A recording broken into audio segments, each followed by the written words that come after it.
मंगलमय मंगल करण वीतराग विज्ञान नमो ताहि जाते भये हरिहंतादि महान करि मंगल करि हो महा ग्रंथ करन को काज जाते मिले समाज सब पावे निज पद राज।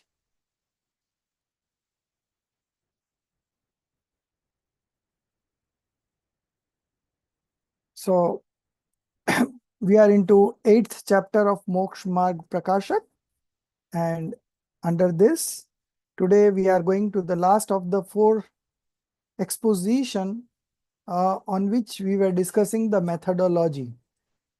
Okay, so each exposition has its own unique way of presenting the facts, and if we have that in mind, then we will be able to comprehend the information in the right perspective.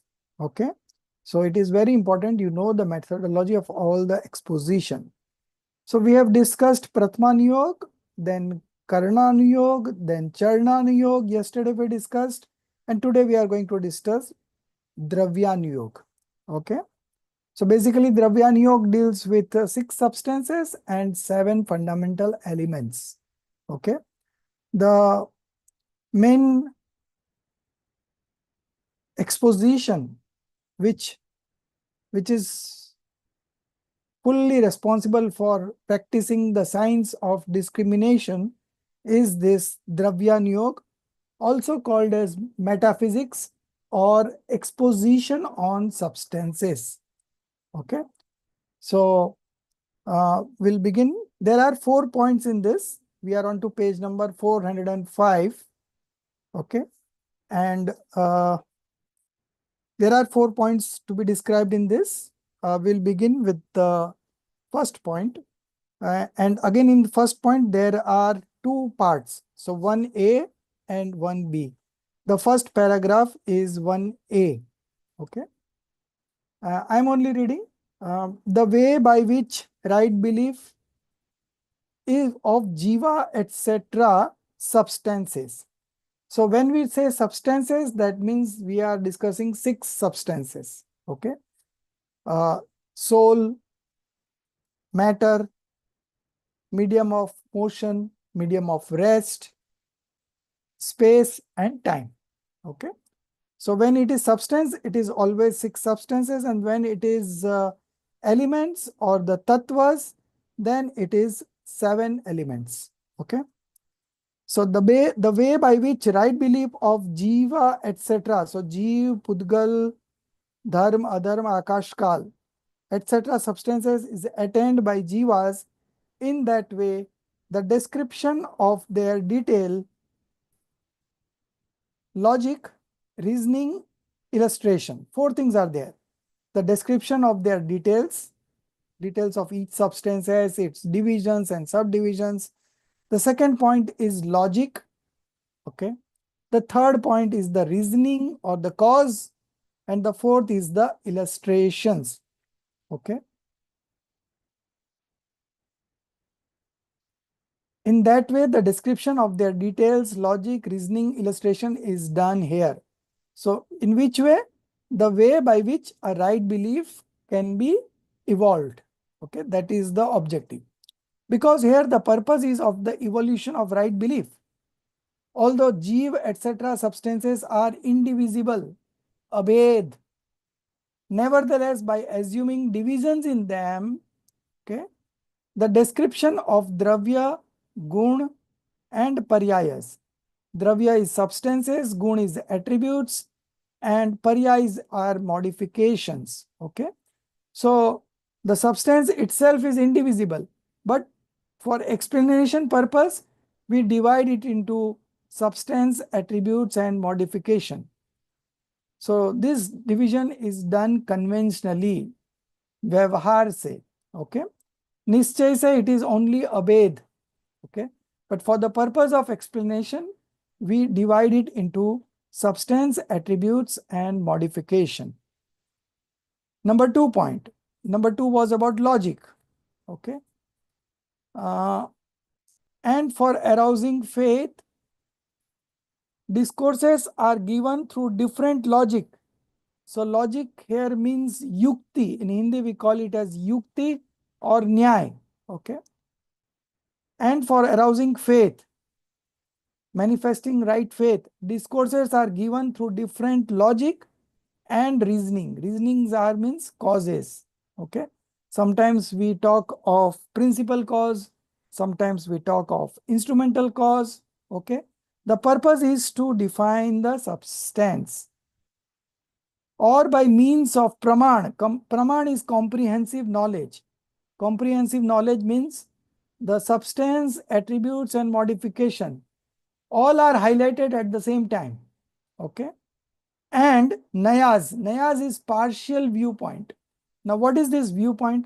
Viewpoint is also a part of knowledge where we are highlighting a particular part of the substance and all the other parts are there, but we are now neglecting it, overlooking it. Okay. So in Praman, everything is prominent, nothing is neglected, but in Nay, only one aspect is highlighted and rest all are neglected or not given importance of. But that doesn't mean that other parts are not there. It is there, but we are right now not discussing it, not focusing on it. We are focusing only on one aspect. Okay. So discourses are given through different logic and reasonings or by means of praman and nayas. This is also a method. Further, logic, hetu, karan, cause is put up, and illustrations. This is the fourth point. Illustrations, drishtants are given for evolving anuman, inference. So we give analogies, we give examples just to explain that principle. Okay, that one substance cannot do anything of the other. Okay, so this is the principle. Now to explain this principle, we can say that soul does not do anything of the body and body does not do anything in the soul. Both are independent substances. So by giving illustrations, we try to simplify the principles. And if you understand the principle and contemplate about it and arrive at a conclusion about it, then you are able to practice the science of discrimination. By knowing all this, ultimately what we are going to do? We are going to practice the science of discriminations. Okay. Illustrations are given for evolving anuman. Anuman is an estimation. It's a part of knowledge. It is also called inference. Okay. It is not the guesswork that we do in worldly existence. Okay. So this is based on some scientific logics. Okay. And that is called inference. Then we have pratyabhigyan. This is again a part of knowledge, sensory knowledge only. Okay. Pratyabhigyan means recognition of an object by noticing similarities and differences about the substance. Okay. So pratyabhigyan, like you were carrying an umbrella during the rain and you went to your friend's place and you had a talk and then you came out without the umbrella. And while on the road, the rain started falling and you saw that people are carrying their umbrellas. And suddenly you remembered, oh, I forgot my umbrella over there. Now, this is called connecting knowledge. Pratyabhigyan means connecting knowledge. You're looking at an object and in that connection, you are remembering some other object. And that is called connecting knowledge. So, the connections between the memory and the present image. Okay. So you saw the umbrella of other people, that is the present image that you see, and your memory that you have kept the umbrella in your friend's place. So both of these connections means pratyabhigyan. It is also called connecting knowledge. Okay. So recognition of an object by noticing similarities and differences about the substances. Thus, here the discourses are given for arousing faith in the substance. Okay. So you have to believe what is the nature of substance, and for arousing that faith, the discourses are given about the substances. Now 1b, next part, it's about the elements. Further, for evolving faith in liberation path. Now this is important. That was simply evolving faith, okay, right belief of Jiva. And here it says faith in the path of liberation, okay. So when we say path of liberation, what is this path of liberation? Rajeshri ji, what is the path of liberation? Towards moksha. Yeah, but how do Mhm. you attain moksha? Before By moksha, having this right faith, right knowledge, right, and right, right right. conduct. Yes, yes. Ratnatraya. Three gems. Right belief, right knowledge, and right conduct. Okay. This is the path of liberation. And you walk on this path, you get liberated. That's all. Okay. So for evolving faith in liberation path, in the path of liberation, the Jeev, Ajeev, etc. tattvas, what would it be? Rajeshri ji, Jeev, Ajeev, then what? The seven tattvas, Jiva, Jeev. I don't know the order, but I can tell you Yes, Moksha, yes. Nirjara, Asarva, and Bandh, Bandh. And Samvar, and then Samvar. Samvar. We Yeah. have even two more. We have. हमारे Yeah. Shvetambar में two more. Hi, here हाँ, also Punya and Pap. Punya and Pap पुण्य are अंक. part of Ashram and Bandh only. Okay. Yeah, So yeah. So In Samaisar, they have mentioned it separately, Punya and Pap. Okay. And in Tatvat Sutra, they have mentioned 7 only. Okay. So 7 or 9, it is all the same. Okay. So Jeev, Ajeev, etc. Jeev, Ajeev. So Jeev is soul, non-soul. Then in non-soul, we have 5 substances coming under it. And apart from my soul, all other souls are for me non-soul. Okay. So soul element, non-soul element, influx, bondage, stoppage of influx, dissociation of bondage, and liberation. Okay. These are the 7 fundamentals. Are described by means of their specialities. Specialities here again means divisions and subdivisions. Okay. To know about anything, you have to divide it and understand it. Okay. Second is logic. Same in the earlier case also, it was logic only. Divisions, logic, reasoning, illustration. Same 4 things apply. To know anything, you have to uh, know it from 4 different angles. Okay. Then there is a clarity about that element or substance. Therefore, the way by which the discriminative knowledge of self and non-self is evolved, this is very important. What is the purpose of knowing the 7 fundamentals? That discriminative knowledge of self and non-self is evolved. That is the purpose. In that way, the ascertainment of the nature of Jeev Ajeev is done. Okay. And the way by which the passionless disposition, this passionless disposition is called Vitrag Bhav, is evolved. In that way, the nature of asrav, influx, etc. So, etc. means the 5 elements. Okay. Influx, bondage, stoppage, dissociation, liberation, etc. is explained. And there, chiefly the glory of self-realization. Okay. The glory of self-realization, Atmanubhavan, Swanubhav, okay, is shown for the sake of evolution of true knowledge and detachment towards worldly beings. Okay. Now, line is very important. It is saying that chiefly the glory of self-realization, Atmanubhavan, is shown for the sake of evolution of true knowledge and detachment. So whatever we see across throughout the day, we have to take only 2 things from there. One is the true knowledge and the other is detachment. True knowledge is Gyan and detachment is Vairagya. Okay. So these 2 attributes, Gyan and Vairagya, is what we try to extract from whatever we know. Okay. So there are many things reflecting in our knowledge screen throughout the day. So what we have to keep in mind, we have to take two things out of it. Either we take knowledge. So knowledge again includes right belief also. So right knowledge and right belief, they are both together. And vairagya means right conduct. Okay.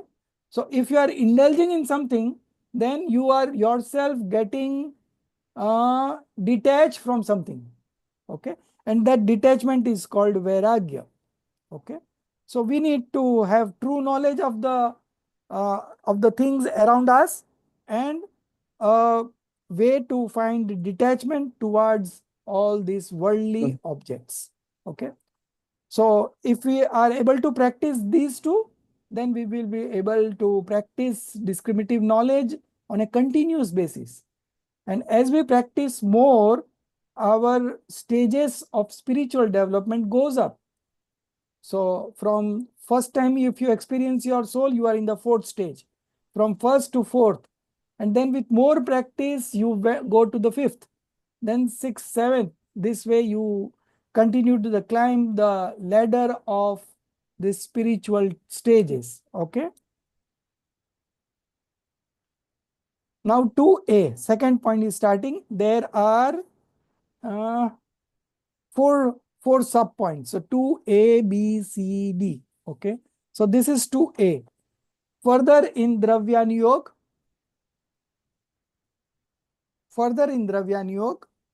wherever there is predominance of real spirituality,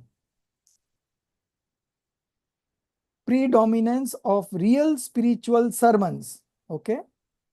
Nischay Adhyatam Ubdesh. Sermons means the preachings, okay? And spiritual means Adhyatam, and real means Nischay. So in Dravyanyog, there is predominance of real spiritual sermons. There, the conventional religion, okay, Vyavhar, Dharma is also contradicted. Contradicted means here it is been negated, okay.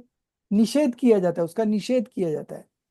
The jivas who do not try for self-realization and are engrossed in external conventional practices, by detaching them from there and for diverting them towards self-realization, the insignificance of vows, vrat, chastity, shil, continence, sanyam, and etc. adi. Okay. So the insignificance of vows, chastity, continence, etc. is emphasized. Okay. So this is Dravyanyog. So in Dravyanyog, what is going to be highlighted? Your own soul. Okay. So when you are highlighting your own soul, the activity of mind, speech, and body, okay, it is being neglected. Okay. It is not being discussed. It is not giving importance. It is not giving significance. Okay. So It's this not is the, highlighted. It's not yeah, highlighted. it is not Okay. highlighted because you want to highlight your own soul. So, Okay. Because these things we have been doing since centuries, vrat, tap, and all. But we never had the correct information of our own soul. What is soul? Who am I? What is my true identity? What functions do I do? Where I have come from and where I'm going to go? All these questions never came up in our mind. So, but indulging in vows, chastity, continence, all we have done innumerable times, you know. So there is nothing new about it, but the emphasis here in Dravyanyog is about your own soul, self-realization. How can you experience yourself? Because until and unless you realize yourself, the path of liberation does not begin. And when the path of liberation does not begin, the eternal bliss, you are not able to experience. Okay. So our primary motive is to experience ourselves, because we know we are soul. So when we know we are soul, how it is that we are not able to realize that? Okay. हम ही soul है, हम ही आत्मा है, और हम आत्मा को ही नहीं पहचानते हैं. Right? because we are not able to see, sir. We are only believing So, in things that we are able to so, see. so That has soul become a is big thing. soul is something only matter substance can be seen. Yeah. Right? Soul is not a matter substance. So Matter it will substance. not be seen as we are seeing through eyes these other objects. Okay. So it has to be conceived through experience.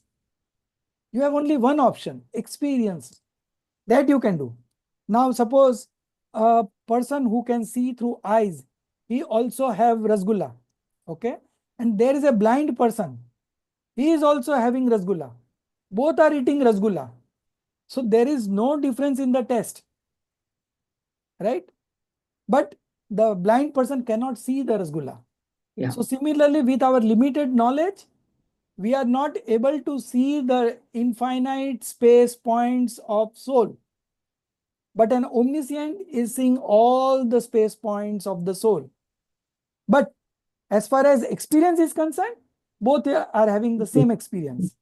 So we are having the same test as the omniscience.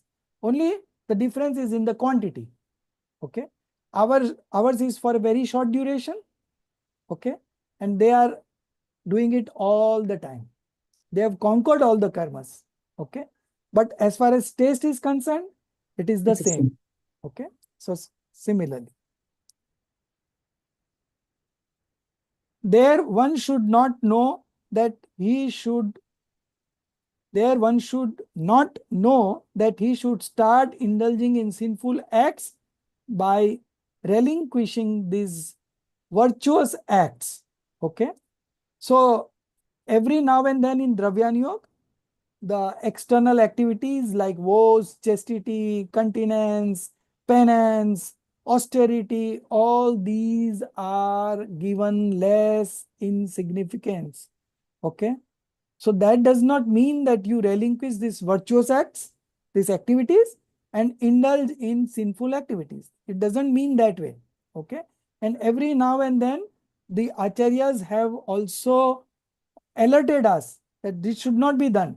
Only your belief that by doing this, I will be manifesting religion, that should go away. Okay. But the activities, you should not leave the activities. That is what it wants to convey here. Because the purpose of that discourse is not to encourage ashubh upyog, inauspicious disposition, but for evolving shuddha upyog, that is passionless conduct, the shubh upyog, auspicious conduct, is contradicted. Okay. So because you want to go in the pure state, so the auspicious conduct is also contradicted. Okay. And that doesn't mean that you go to the inauspicious disposition. Okay. Now 2b, someone may say here that in metaphysics, Adhyatam Shastras, Punya, virtue, and Pap, vice, both described to be alike. Okay. Both are same as far as path of liberation is concerned. Okay. So if Shuddhopyog is evolved, then it is good.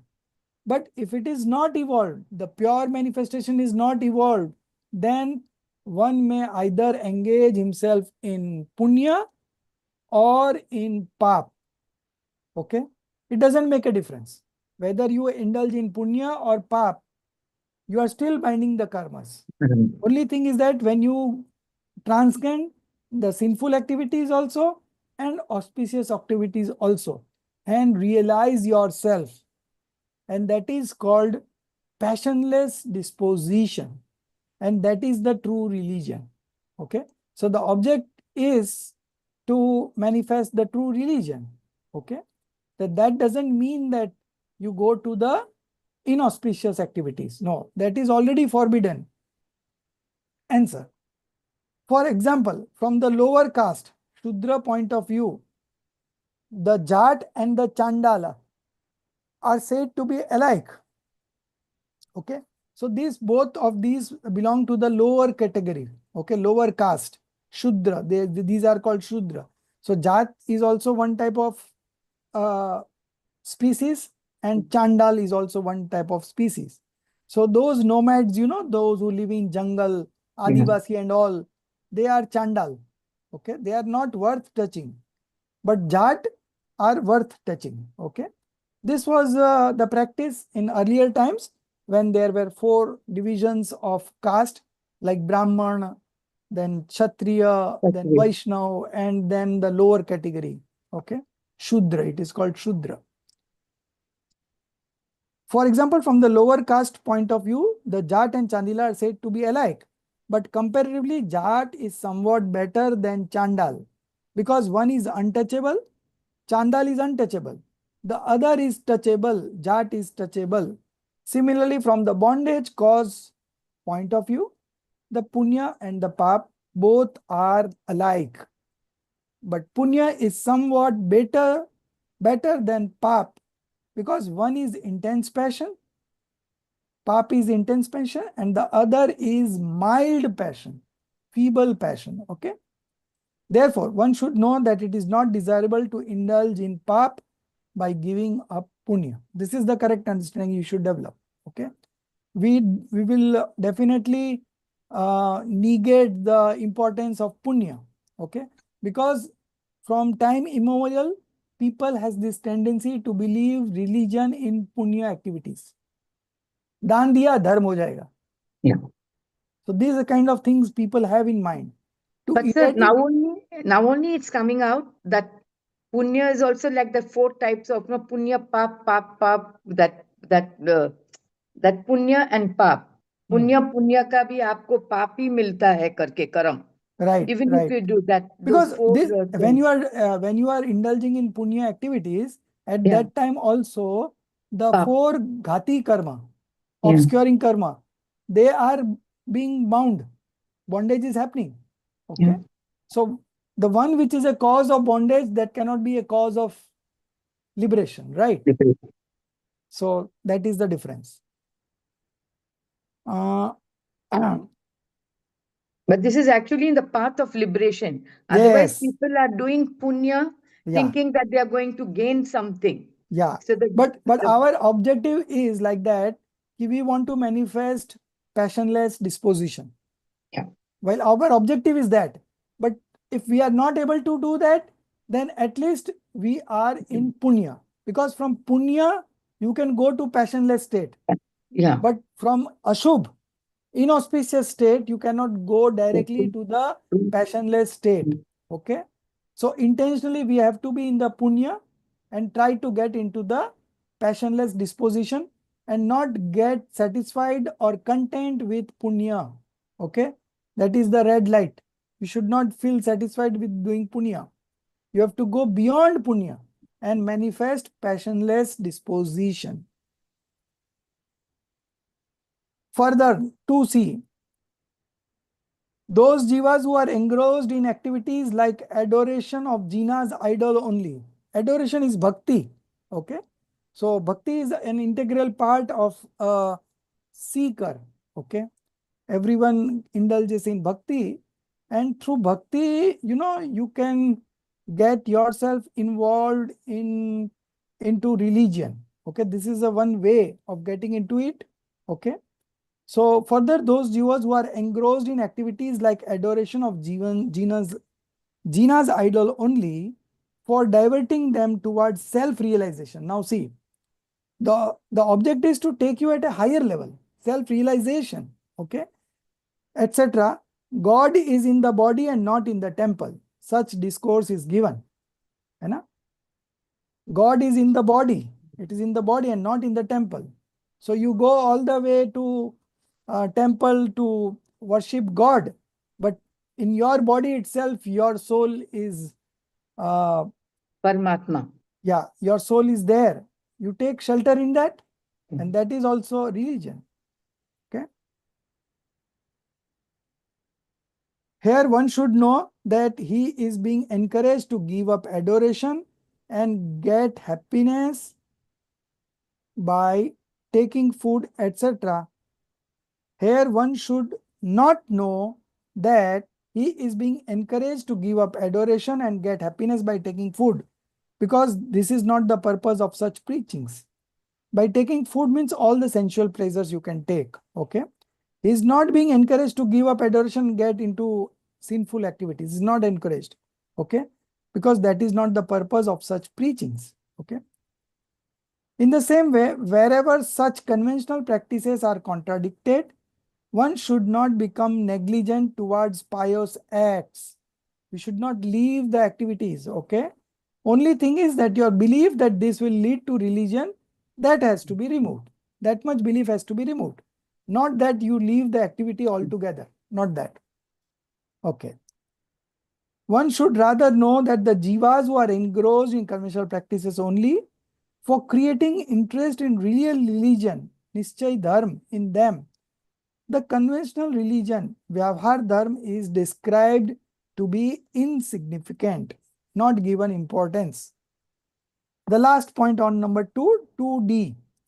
And in the same Shastras, the true believer's indulgence in carnal pleasures is sensual pleasures, okay, etc., has been described as not to be the cause of bondage. Okay. So who is the true believer? Samyak drashti, right believer. Okay. Even if he indulges in sensual pleasures, okay, that has been described not as the cause of bondage, but the cause of nirjara, shading of karmas, dissociation of bondage. Okay. But one should not understand here the carnal pleasure to be beneficial or worth indulgence. Okay. So a right believer, Samyak Drashti, he may indulge in sensual pleasure, and while indulging in sensual pleasure, it is not causing him a bondage. Okay.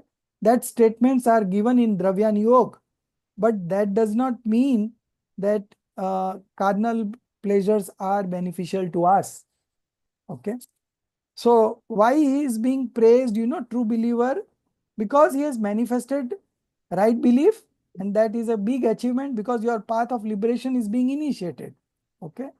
So for emphasizing the glory of a true believer, these things are said, but that does not mean that the sensual pleasure is not binding karmas. They are binding karmas, but of a very small level. Okay. And because of that, it is being ignored. And it says that ज्ञानी के भोग निर्जरा के हेतु.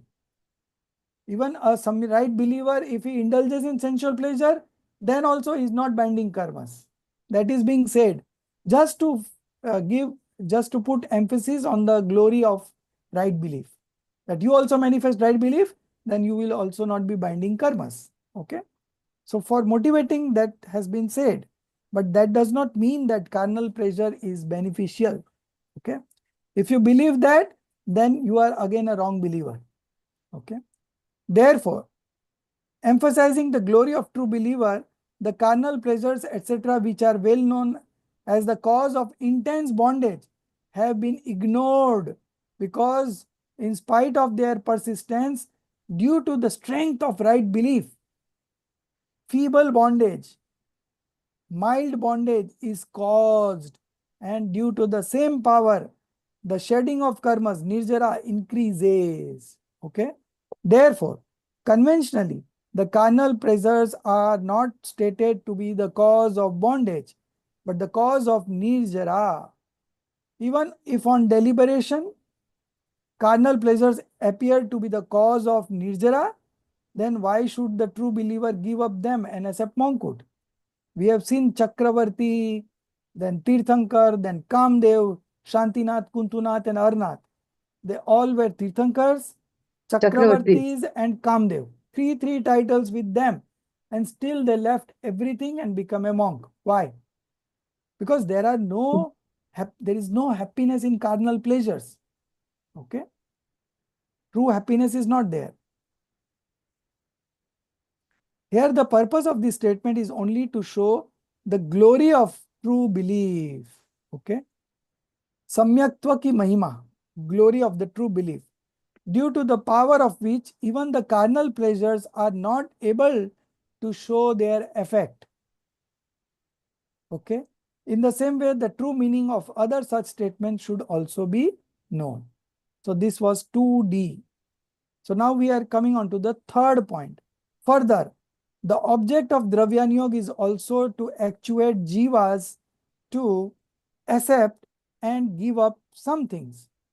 Accept means grahan, and give up means tyag, renunciation. Okay. Is also to actuate jivas to accept and give up some things like that of Charnan Yoga. Therefore, Here the description is made from the viewpoint of thoughts and disposition, which can be comprehended by non-omniscients. Okay, which can be comprehended, which can be understood by the non-omniscient. The main difference is that in Charnan Yoga, the emphasis is laid on the external activities of mind, speech, and body, whereas in Dravyan Yoga, the emphasis is on inner spiritual thoughts and disposition. But the description is not as subtle as found in Karnan Yoga. The same is illustrated here and under. Shubh, auspicious; Ashubh, inauspicious; and Shuddh, pure. Such three states of Upyog, active consciousness. Upyog is active consciousness. Active thought activity are described. Okay. So there are only three categories of sentiments: auspicious, inauspicious, and pure. Okay. There is no fourth way. Okay. So you will always be in either of these, one of these three. Either you will be in inauspicious sentiments or into auspicious sentiments, or if both are not there, then you will be in pure introspective state. The thoughts with religious attachment are termed as subhupyog. Okay, it is an attachment. The thoughts with religious attachment are termed as shubhupyog. Sinful thoughts and aversions are termed as ashubhupyog. And passionless thoughts devoid of attachment aversion are termed as shuddhopyog. This statement is from the view of the thoughts comprehensible by non-omniscients. In Karnan Yoga, the description is found from the viewpoint of inauspicious, auspicious thoughts as per Jiva's passional power. Passional power means Kashai Shakti. Okay, in different gunasthans. Thus, this aspect is not considered here. So we are not considering the aspect of Karnan Yoga. Okay, we are considering only the gross statements from Dravyan Yoga and Charnan Yoga that we can perceive, we can see. Okay, all those activities. Now 3b. According to Karnan Yoga, the passionless Shuddhopyog is evolved on attainment of Yathakhyat Charitra, perfect right conduct. Okay, that means you have completely destroyed the conduct deluding karma. Okay, so when you destroy the conduct deluding karma, you manifest perfect right conduct, Yathakhyat Charitra. Okay, so first one is avirati. In the fourth stage, you are avirati, you cannot practice any kind of renunciation in the fourth stage. Then fifth stage is des charitra, partial detachment, partial conduct. Okay. Then sixth and seventh stage is sakal charitra. Okay. And then yathakhyat charitra. When you totally destroy the conduct deluding karma, that is the time you manifest complete detachment. Okay. Yathakhyat charitra, vitrakta.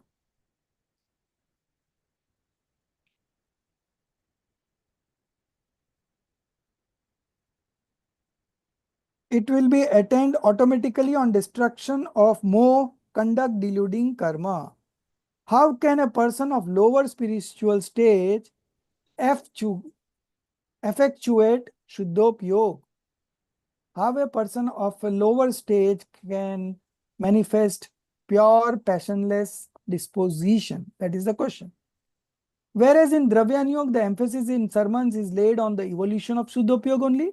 Therefore, at the time when a non-omniscient engrosses his upyog in self-realization, okay, by relinquishing the thoughts engrossed in comprehensible activities like adoration, injury, etc., he is called the possessor of Shuddhopyog.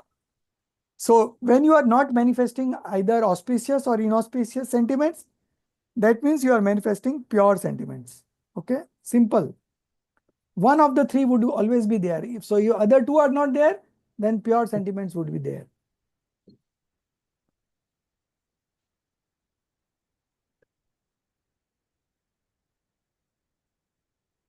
Although there exist subtle passions, comprehensible in omniscience, yet that viewpoint is not considered here. He is stated to be possessing Shuddhopyog because he relinquishes attachments, etc., passions, which are comprehensible in his knowledge. Now, the third point continues, 3b. I think 3b, yeah, 3b is continuing. Similarly, the evolution of right belief is stated on attainment of right faith in self, non-self tattvas. Okay. So you have to have attainment of right belief in self as well as non-self elements, etc. This statement is from the viewpoint of comprehensibility. From the subtle point of view, the description of right belief, etc., in different gunasthans, etc., is found in Karnan Yoga. Likewise, one should know elsewhere. Okay. So when we are discussing right belief from the Dravyan Yoga, okay. So right belief only will come when you have right self, right faith in self and non-self tattvas. Okay. Next paragraph. Therefore, if someone tries to equate the style of description of Dravyan Yoga with Karnan Yoga, then at some places it tallies and at some places it does not tally. Ideally, Dravyan Yoga is a separate thing and Karnan Yoga is a separate thing. You cannot equate the style of description of each exposition. Each has got his unique way of presenting the facts. Okay. So that cannot be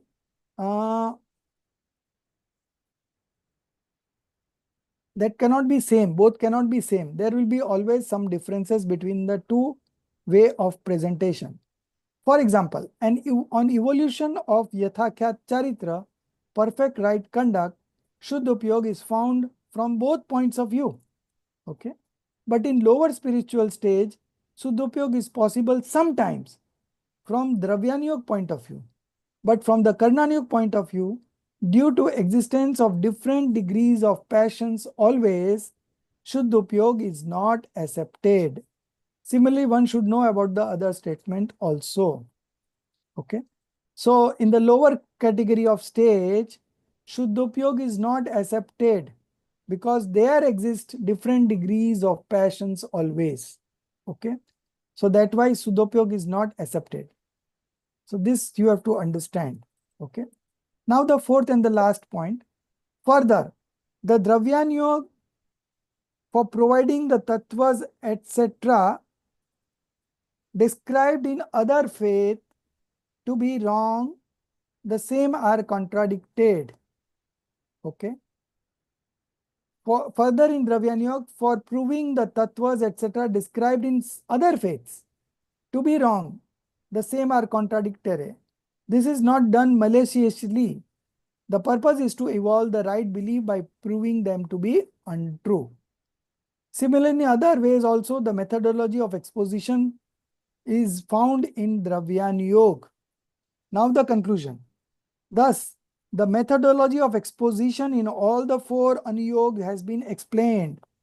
There, in some Shastras, exposition is found with prominence of one Anuyog, in some with two Anuyog, and in some with three Anuyogs, and in some others with all the four Anuyogs. So in Moksha Marg Prakasak, which one is applicable? 1, 2, 3, or 4? All the four, sir. Yes, all the four, because 8th chapter itself is about the four exposition. So where whatever is possible, one should understand the same. Okay. So one thing you should remember, the ultimate objective or conclusion of all the four exposition is to manifest passionless disposition, pure passionless disposition. Each of the exposition takes you towards that only. Okay. So what we have to do, whatever the stages we are in at that point of time, we should adapt that exposition which is going to benefit us at that point of time. Okay. And then when we feel that we are not going further into that, then we can switch over the Anuyog. From Dravya Anuyog, you can start thinking about Karna Anuyog, karma theory. Then when you are done with that, now you see no further inroads, then you switch over to Charana Anuyog. Then you switch over to Pratma Anuyog. So you go on progressing in one direction only. Okay. 1 minute. I will try to unmute you.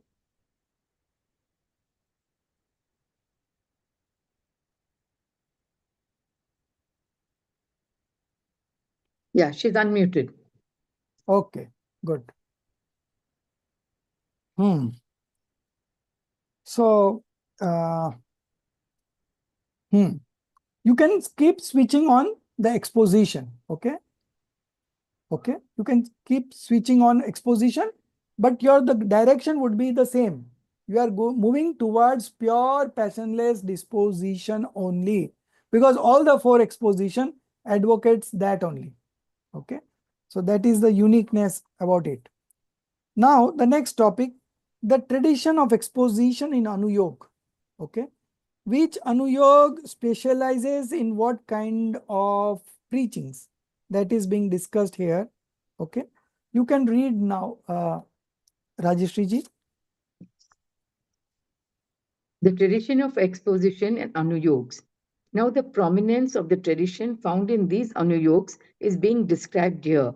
In Pratmanu Yog, the tradition of rhetorical Shastras and metrical Shastras is prominent because by the rhetoric statements, the Rhetoric mind is, gets... rhetoric is what, Alankar. Yeah. Bhasha, in languages, you have Alankar. Yeah. Yesterday you said, sir. Yeah. The mind gets delighted by narrating directly one's upyog is not engrossed to the same extent to which it is engrossed with rhetorical reasoning. Further, if a distant object is described with some exaggeration, then its nature becomes easily comprehensible. In Karnanu Yoga, the tradition of mathematical expression is prominent because therein the measure, praman, etc. of substances, space, region, time, quality, etc. are described. So by using the tradition of mathematics, it becomes easily comprehensible. In Charnanu Yoga, the tradition of moral instructions and ethical science is prominent because the object there is that of putting into practice to actuate the people to follow the conduct. Therefore, on explaining the ethical path according to the worldly traditions, the true aspirant starts following religious practices. In Dravyanu Yoga, the tradition of logic or the science of reasoning is prominent because there the purpose is of making decision, that is, ascertaining the tattvas, and in logic, the path of making decision is shown. These are the prominent traditions found in the different Anuyogs. The descriptions are found with other traditions also. Here someone may ask that only the learned scholars, pandits, have the knowledge of the rhetoric, mathematics, ethics, and logic. An ordinary person does not understand these. Why, therefore, direct description is not given? Shall I continue, sir? Yeah. Answer. The Shastras are chiefly meant for being studied by Pandits, learned scholars, and sagacious persons. If the description follow rhetoric tradition, then their mind gets engrossed, and the scholars can explain the same to ordinary persons. And those who do not understand, then they should explain to them directly. But by writing the direct description in Shastras, the talented persons may not devote more time in their studies. Therefore, the tradition of rhetoric, etc., is followed. In this way, the tradition of description, the 4 Anuyogs, is found. And in Jaina faith, Most of the Shastras are in these four Anuyogs, and the Shastras pertaining to grammar, logic, meters, words, books, etc., and the Shastras on medical science, astrology, incantations, etc., are also found in the Jinnah's religion. Their purpose is being described here under. Stop. So Pratman Yog, basically, the tradition is presentation of through rhetorical shastras and metrical shastras. So metricals means poems and all. You go padya, and rhetorical is alankar shastras. Okay, that is prominent because by this rhetoric statements, the mind gets delighted. By narrating directly, one's upyog is not engrossed to the same extent to which it is engrossed with rhetorical reasoning. Further, if a distant object is described with some exaggeration, then its nature becomes easily comprehensible. Okay, so Pratman Yog follows this kind of methodology. Now in Karnan Yog, the tradition of mathematical expression is prominent. गणित की मुख्यता है. Okay, the figures, facts, figures, measurements, everything, because they are in the measure, praman, etc. of substances. Okay, so there are four things: dravya, kshetra, kal, bhav. Substance, space, time, qualities. Okay, substance, space, time, qualities are described. So by using the tradition of mathematics, it becomes easily comprehensible. In Charnanyog, it is all about the conduct, because here we have to put this in practice and we have to actuate the people to follow the conduct. Therefore, on explaining the ethical path, what you should do ideally, that is being prominent here in this Charnanyog, and this is the tradition that Charnanyog follows. And in Dravyanyog, the idea is to come at a decision, and for taking this decision, the science of reasoning is important. Okay, so science of reasoning is prominent here, and by ascertaining the nature of each fundamental elements, and by knowing the 7 fundamentals to be different from each other, you can practice science of discrimination and you can realize yourself. Okay, so decision making is prominent here in Dravyan Yoga. So these are some different prominent traditions that are found in each exposition that has been explained here. Okay. Now one question: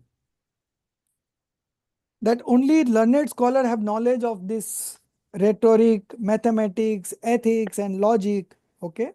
An ordinary person does not understand these. Then why therefore direct description is not given? Okay. So the Shastras, the scriptures are chiefly meant for being studied by learned scholars who have some level of intellect in them. They are only able to understand it. And a sagacious person, okay, if the description follow rhetoric tradition, their minds gets engrossed, and the scholars can explain the same to ordinary person. So if the ordinary person are not able to understand, then the scholars will explain to them. Okay, and those who do not understand, then they should explain to them directly. But by writing the direct description in Shastras, the talented person may not devote more time in their studies. Therefore, the tradition of rhetoric, etc. is followed. In this way, the tradition of description in the 4 Anuyog is found, and in Jaina faith, most of the Shastras are in these 4 Anuyogs. And the Shastras pertaining to grammar, Vyakran, logic, Nyay, law, meters, Chand, words, book, dictionary, and the Shastras on medical science, Aushadhi, astrology, Jyotishi, incantations, mantra, etc. are also found in the Jina's religion. Their purpose is being described here under. So now this is the last topic for today, and then we will finish this one. Okay, we'll move on to the next topic. Okay. So the last topic, Jinpriya, you will be able to read? I think she's got some problem with the mobile, she said, sir. Okay, but she is now not in mute. No, she's not, she's unmuted, but she said she's just messaged that she's had a problem with the mobile. Okay, no problem. Yeah. So next time you join through laptop, okay? Okay. The study of Anuyogyas. Okay. Yeah, continue. The study of Anuyogya Shastras is possible by the study of books on grammar, logic, etc. This is the purpose of grammar, etc. Shastras. Someone may say if the Shastras are written in direct, dialectical form, then what remains the purpose of grammar, etc.? The dialectic is the imperfect and unsound language and is different in different places. How could scholars write books in such language? The correct subtle description, which is possible through grammar, logic, etc., is not possible in common language. Therefore, the Shastras are written following the tradition of grammar, etc. So, one should study in smaller or greater measure these books also as per one's capacity and should then study the purposeful Anuyoga Shastras. Further, through the miracles of medical science, etc., the glory of Jinnah's religion may spread, and by medicines, etc., the benefaction also may be caused to persons or the jivas who are engrossed in worldly affairs. They may be attracted by the miracles of medical science, etc., and may adopt Jain religion. Afterwards, they can understand and practice true religion and obtain spiritual benefit. With such purpose, the books on medical science, etc., are written. Here, one should remember that by knowing these to be the Jaina Shastras, one should not devote himself too much in the study of these Shastras. If if due to sagacity, these are studied in natural way, and by such study, if one's attachment, etc., passions are controlled, then their knowledge is useful. But these Shastras are not as useful as Anuyog Shastras. Therefore, it is not desirable to engage oneself too much in their study. If it be so, then why did Gandhar Acharyas, chief preceptors, compose these Shastras? Knowing the foresaid, somewhat purpose, these Shastras are composed.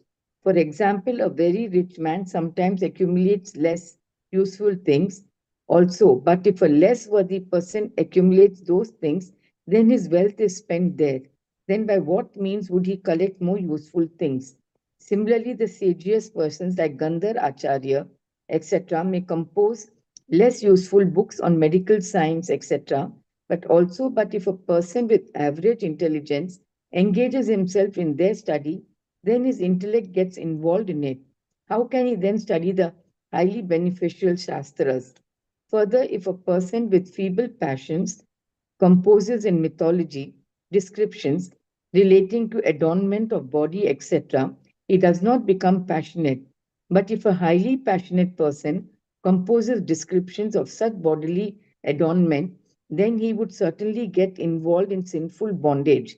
Similarly, the feeble passion Gandhar Acharyas compose the books of medical science, etc. Even then, they do not become passionate, but if the highly passionate people engage themselves in their study, then due to the increased feeling of attachment, etc., passions, they would get involved in the bondage of sinful karmas, since such is the nature of sermons in Jaina faith. Hmm. So our acharyas, okay, in Jaina's faith only, the acharyas have written books on grammar, then logic, then meters, words, books, medical science, astrology.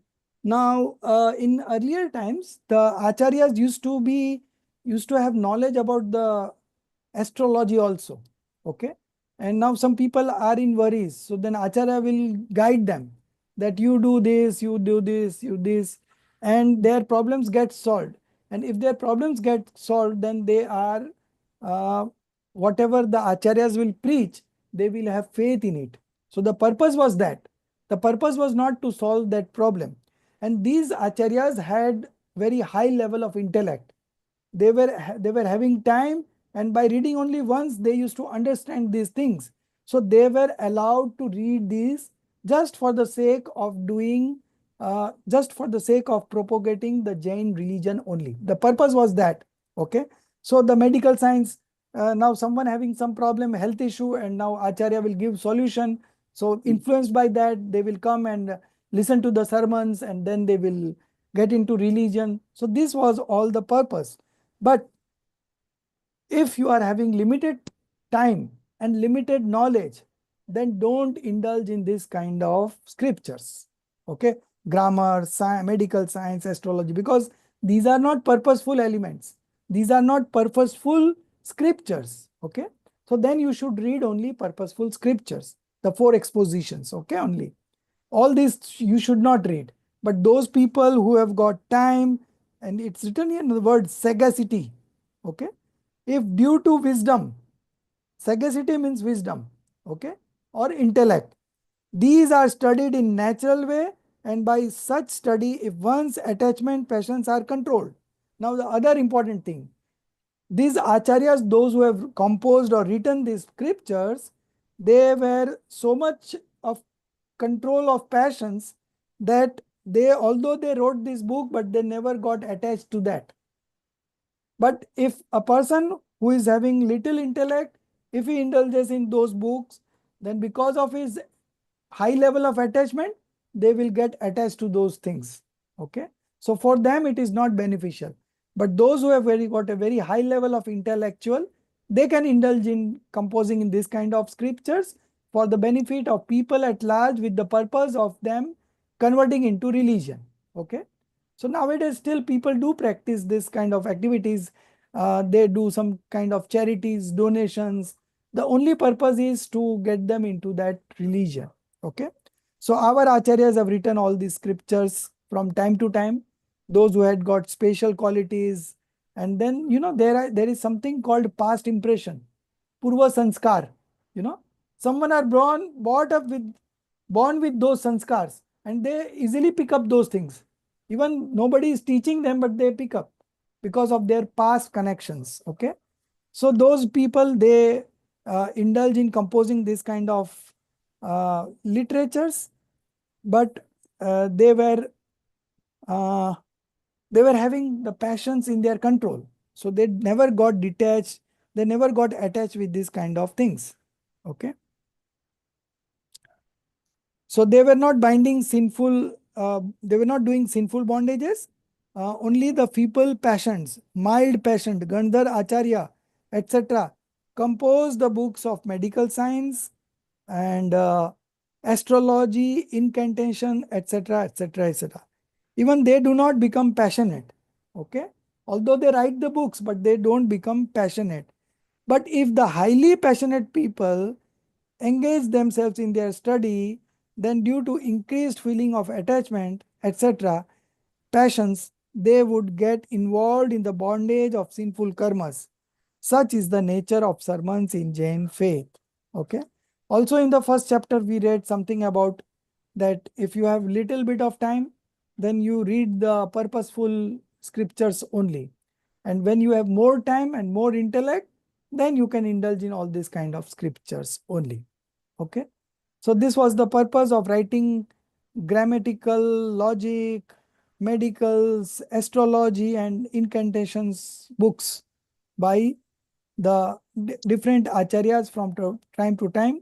And the only purpose was to spread the religion of Jainism across the whole country. Okay. There was no other motive behind learning these scriptures. And uh, they also learned this for the purpose of understanding the scriptures better. Okay. So this is all that we have. Now from next class, next week, we will study this removal of misconjectures. What is this misconjectures? Dosh kalpana. Okay. Flaws. There are no flaws, but people feel flaws because they don't understand the different styles of 4 exposition. Now Charnan Yoga will say that eat pure food. And Dravyan Yoga will say soul does not eat food. So both are contradictory, but both are not contradictory. Because the style, if you know the style, Charnan Yoga always put emphasis on the conduct part of the uh, uh, conduct part. Okay, they are Charnan Yoga is more into the best practices that a householder or a monk should do. So there, eating of food, pure food, what food should eat, what are uneatables, all these are described. But in Dravyan Yoga, the prominence and the emphasis is on the soul, the signs of discrimination. So when you are discriminating, then you will say that the soul does not eat food, because food is something that the body consumes and not the soul. Soul is only a knower in that. Okay. So these kind of misconjectures about expositions are there, and to remove those doubts, the description is being given, that you understand the style of each exposition. Then you will realize that there is no contradiction. It is all very clear, but because people don't go deep into this kind of studies, so they believe that कभी बोलता है कि शुद्ध भोजन खाना चाहिए and कभी बोलता है आत्मा तो खाता ही नहीं है. So what is right? So they get confused. Okay. So when there is a statement coming from Dravyanyog, you should take it in that sense only, that here the purpose is to practice the science of discrimination. And when something is being said from Charnan Yoga, then you should understand that these are some of the best practices that we should indulge in. Okay. Something is being said from Karnan Yoga, then you should understand that it is from the karma theory that the things are being said. Okay. And when something is being said from Pratman Yoga, then you must understand that these are the examples that the enlightened souls also underwent in their life. Like Ramchandra ji, Sita got kidnapped and Ramchandra ji became mad. And he was asking the plants and trees, have you seen Sita, Sita, Sita? So these kind of things happens. And But Pratman sir, Yoga, I ask one thing. So if he went into that, definitely it takes an action on the soul. uh, Doesn't it take an action on the soul? Like if we eat, huh, whatever we eat, it takes hmm, an action on the soul. no, Definitely. no, No? no way, no way. So It is whatever we eat, it doesn't matter. But it no. should be So Dravyan Yoga says that soul does not eat. eat. Yeah. Okay, that is Uh, Dravyan Yoga. But yeah. Charnan Yoga says what you should eat and what you should not eat. Okay. So So you have to make a balance among the four expositions. no, no, sir. What I'm saying, supposing if I eat something, it definitely inflicts on my soul. Will No, it not? no, No. no, no. It does not directly inflict in. It does not directly impact your Come soul. soul. Okay, Okay. it does not directly impact your soul, but there are something in Charnan Yoga which we need to observe to get into Dravyan Yoga. Okay, like if you want to bring out the Okay. milk from the lion, you need to have utensils of gold, because if you put that milk in steel utensil, then it will Mhm. have a hole in that. It will Yeah. not stay there. Okay. Yeah. So similarly, when you want to become God, okay, your outer appearance, your external activities should also be of uh, Pure. Pure. pure, not pure, pure, Mhm. pure is okay, but it should be of that standard. So like if it's a 2 crore diamond, okay, then you will give me in a polythene bag? No. No. The packing has to be also great, right? Similarly, we are soul, or we are all soul. So our packing should also be good. So we will also follow Charnan Yoga, we'll also follow Karnan Yoga, we'll also follow Pratman Yoga, and we will also follow Dravyan Yoga. We will we will try to strike a balance among the four expositions. Okay. So there is no contradiction. Each exposition complements another exposition. Okay. So if something is being said from Charnan Yoga, you should understand from that perspective. So when it comes to eating, it is Charnan Yoga. Okay. So then you should not put Dravyan Yoga there, that eat whatever it's like, because soul does not eat. So if you make a statement like that, then it's wrong belief. Okay. So you should understand from which exposition it is being said, and accordingly you have to apply. Okay. Yeah. Okay. Like that. Good question you have asked. Most of the people are not able to understand this. So it again creates a doubt in their mind, that sometimes they said soul is the doer of attachment, and sometimes that the soul is not doer of attachment. So Yeah. which one we should consider right? But the perspectives are different. When we want to discriminate between two substances, we would say that attachment arises in soul, and soul is the doer of whatever things happen in soul. Okay. Yeah. And when we want to discriminate between the nature and the alien disposition, okay, स्वभाव और विभाव के बीच भेद विज्ञान करना होता है, then we say that attachment is a part of matter and soul is different from attachment. So different objective, different styles being adapted. Okay.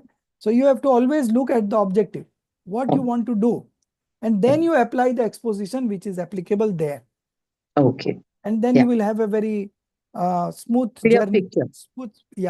clear picture and a smooth spiritual journey. Okay. So our time is also over, and next week we will take up this. If you Yeah. find time, now you don't have any homework right now. So Yeah. you find time, you just go ahead with this. Is the most important topic of this chapter, 8th chapter, the misconjectures. Because of misconjectures, we are not able to comprehend the exposition from which it being said. And because of that, there is always confusion prevailing in our mind, and we are not able to comprehend the things as they are. So you just read as a homework, and the next week we will discuss this also. No, I read the first few pages and I Okay. felt what we did today was already in the first few pages. Right. What Right. I Yeah. just went through. Yeah. So it always help if you read once before, Once. because Yeah. we are reading in English. Okay. Yeah. So that language difference in language in Hindi and English will always be there. Hindi Yeah. comes to us very naturally, and Yeah. English we have to get the terminologies. So Yeah. at least if you read once before the class and once after the class, it's enough. You will clearly understand. Yeah. Thank you, sir. Okay.